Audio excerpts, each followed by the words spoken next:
Sejam muito bem-vindos a esta nova análise. Olha só que dado maluco. Sabiam que o cérebro humano passa quase metade do tempo divagando? Literalmente perdido entre lembranças do passado e projeções do futuro? É muita coisa, né? Pois a gente tem uma necessidade existencial profunda de parar de agonizar sobre erros que já foram ou de viver um estado de ansiedade constante pelo que ainda vai ser. Cansa só de pensar. Então, o nosso grande foco aqui hoje é entender como de fato a gente consegue abraçar o autêntico presente, como podemos não só existir, mas viver de forma intencional, com propósito e presença de verdade. O nosso roteiro hoje está bem direto, vamos passar pela armadilha do tempo, explorar as 4 motivações fundamentais, entender o sentido no sofrimento, ver uns exercícios bem práticos para o dia a dia e fechar com as considerações finais. Ponto 1. A armadilha do tempo. E o preço pesado desse nosso imediatismo. Sabe aquela sensação de que a vida virou só um rascunho de um futuro que nunca chega? Ou um lamento por um passado que não dá para mudar?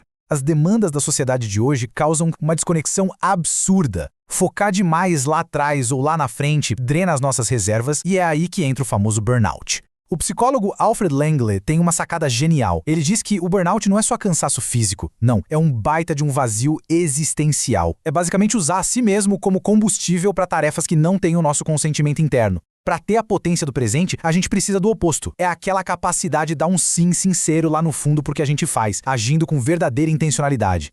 Ponto 2. As 4 motivações fundamentais. O nosso mapa para uma existência plena.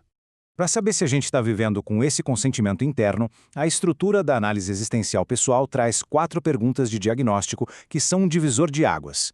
A primeira lida com a base de tudo. Nós estamos aqui, mas nós podemos estar no mundo? Parece até meio filosófico demais, mas pensa bem. Para a resposta ser sim, a gente precisa sentir que tem espaço, proteção e apoio. É sobre ter um lugar seguro para simplesmente existir, onde dá para suportar as pedreiras da vida. Sem essa confiança básica, o chão some e sobra só uma insegurança brutal. Só que, cá entre nós, só existir num cantinho seguro não basta. É tipo ser uma planta de plástico num vaso chique, né?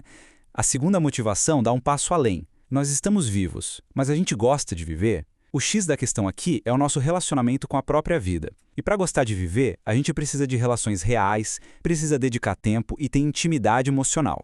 Quando esse pilar está fraco, o que bate é um vazio afetivo, uma frieza e, muitas vezes, depressão.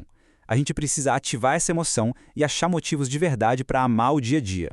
E quando a gente finalmente encontra motivos para amar a vida, a gente esbarra na nossa própria cara. A terceira motivação é sobre autenticidade. Nós somos nós mesmos, mas temos o direito de ser assim? Tem muito a ver com tirar as máscaras e encarar aquela solidão essencial de ser o diretor da própria vida. Para a gente poder ser autêntico, precisa sentir que há consideração e justiça ao nosso redor. E, principalmente, se valorizar. Falhar nisso gera uns problemas chatos de autoestima e aquela sensação horrível de não se encaixar. E aí, chegamos na 4ª motivação. Uma vez que a gente pode estar no mundo, gosta de viver e consegue ser quem é, surge aquela pulga atrás da orelha. Para que nós estamos aqui? É a busca por sentido. Mas presta atenção numa coisa muito importante. Não é um sentido abstrato, tipo desvendar os segredos do universo. É descobrir o que a nossa situação atual exige de nós. É uma baita mudança de perspectiva. Não somos nós que perguntamos à vida qual é o sentido dela. É a vida que faz a pergunta pra gente a cada instante, e a gente responde através das nossas atitudes diárias. Indo agora para o ponto 3, o sentido no sofrimento. Vamos entender esse tal de otimismo trágico. A vida não é só arco-íris e boleto pago, né? Sofrimento é inevitável, e a forma como a gente lida com a dor define tudo. Olha que frase fantástica, famosa pelo psiquiatra Viktor Frankl e também pelo Nietzsche. Quem tem um porquê para viver, dá um jeito em quase qualquer como. Isso resume o otimismo trágico. É a capacidade absurda que o ser humano tem de dizer sim para a vida apesar de tudo.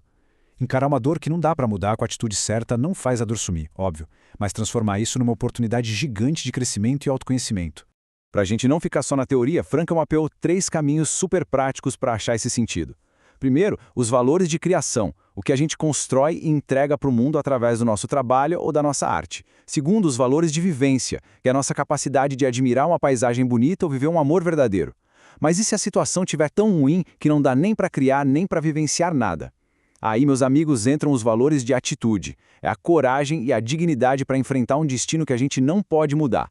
Essa liberdade interna ninguém tira da gente. Ponto 4. Exercícios para o cotidiano. A hora de colocar a mão na massa. Então, como é que a gente sai da filosofia pura e traz isso para nossa segunda-feira de manhã? Existe uma metodologia clínica, o método de descoberta de significado, que serve justamente para dar um freio no nosso piloto automático. Em vez de sair reagindo a tudo que acontece, a gente passa por um fluxo que vai de perceber a realidade, avaliar isso por dentro, tomar uma decisão alinhada com os nossos valores e só depois agir. É muito transformador. Vamos traduzir isso num exercício de 4 passos para o dia a dia. Passo 1. Fatos. Descreva a situação sem drama, só o que realmente está acontecendo. Passo 2. Emoção.